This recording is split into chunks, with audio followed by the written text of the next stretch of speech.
नमस्कार, मैं हुमायूं सिंह और आप देख रहे हैं नेक्स्ट नाइन न्यूज। राष्ट्रीय जनता दल के नेता और पूर्व उप मुख्यमंत्री तेजस्वी यादव ने शुक्रवार को पूर्व सांसद पप्पू यादव के पूर्णिया से चुनाव लड़ने के सवाल पर कहा कि आरजेडी का गठबंधन कांग्रेस से हुआ था, किसी व्यक्ति से नहीं। बता दें कि हाल में ही कांग्रेस की सदस्यता ग्रहण कर चुके पूर्व सांसद पप्पू यादव ने पूर्णिया से चुनाव लड़ने की तैयारी कर रहे थे, लेकिन यह सीट राष्ट्रीय जनता दल के कोटे में चली गई। वहीं पूर्णिया पर पप्पू यादव के इरादों पर पानी फेर दिया। आपको बता दें, पप्पू पूर्णिया से सीट पर चुनाव लड़ने पर अड़े हुए थे और माना जा रहा है कि वह इस सीट से निर्दलीय या बागी उम्मीदवार के तौर पर मैदान में उतर सकते हैं। ऐसे में तेजस्वी यादव ने इससे पहले कहा है कि महागठबंधन मजबूती के साथ चुनाव लड़ेगा। वहीं महागठबंधन में वामपंथी दलों को तीन पार्टियां हैं, जिसमें आरजेडी और कांग्रेस है। तेजस्वी ने कहा कि मैं पहले भी कह चुका हूं कि इस चुनाव के चौंकाने वाले परिणाम आएंगे, और उन्होंने महागठबंधन को मजबूत और जनता का गठबंधन बताते हुए कहा कि एनडीए में तो कई लोगों को जगह नहीं मिली। वहीं एलजेपी की बात करें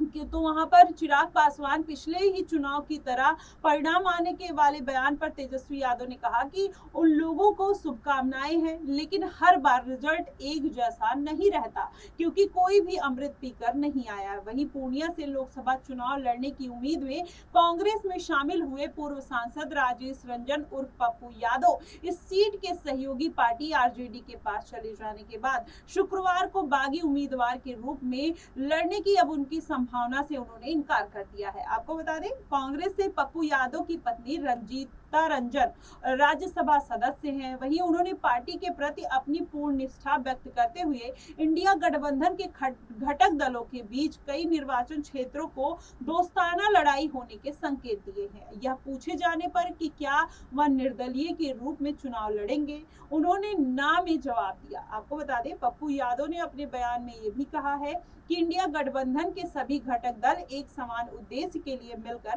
काम कर रहे हैं और कई स्थानों पर वे एक दूसरे के साथ लड़ते हुए भी दिखाई दे सकते हैं। आपको बता दें, वायनाड केरल में राहुल गांधी की डी राजा की पत्नी सीपीआई उम्मीदवार एनी राजा ने चुनौती दी है कि पूर्णिया की लड़ाई में मेरी भूमिका क्या होगी। इसे परिभाषित करने का मैं काम पूरी तरीके से अपने नेता राहुल गांधी और प्रियंका गांधी और एआईसीसी अध्यक्ष मल्लिकार्जुन खड़गे पर छोड़ता हूँ।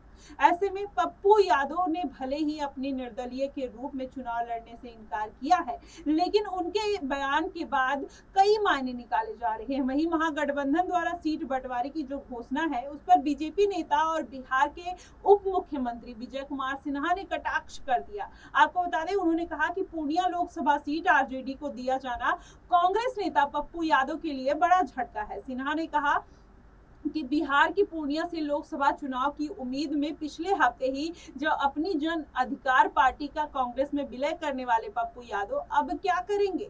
उन्होंने इस तरीके से उनके ऊपर कटाक्ष किया। आपको बता दें, उन्होंने कहा कि उनके पास अब कोई विकल्प ही नहीं बचा है, अब उनके लिए हम लोग चिंतित दिखाई दे रहे हैं। जैसा कि उन्होंने कहा है कि अगर पूर्णिया वो नहीं छोड़ेंगे, दुनिया भले छोड़ देंगे, तो ऐसे में अब क्या करेंगे पप्पू यादव।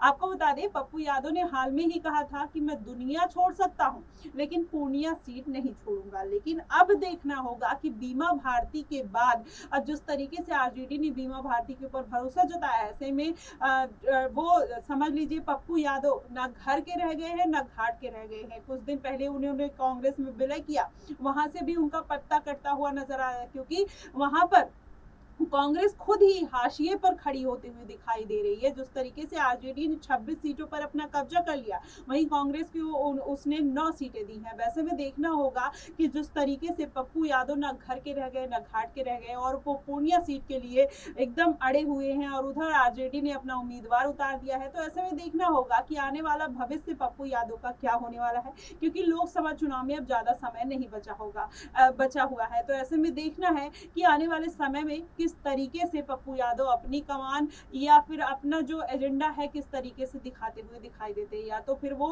आम कार्यकर्ता की तरह कार्य करते हुए दिखाई देंगे, या फिर अकेले निर्दलीय चुनाव लड़ते हुए भी दिखाई दे सकते हैं। फिलहाल आपकी इस पे क्या प्रतिक्रिया बनती है, आप हमें कमेंट सेक्शन में जरूर बताइएगा। फिलहाल के लिए बस इतना ही। देश और दुनिया की तमाम खबरों के लिए हमारे साथ बने रहिए नेक्स्ट 9 न्यूज।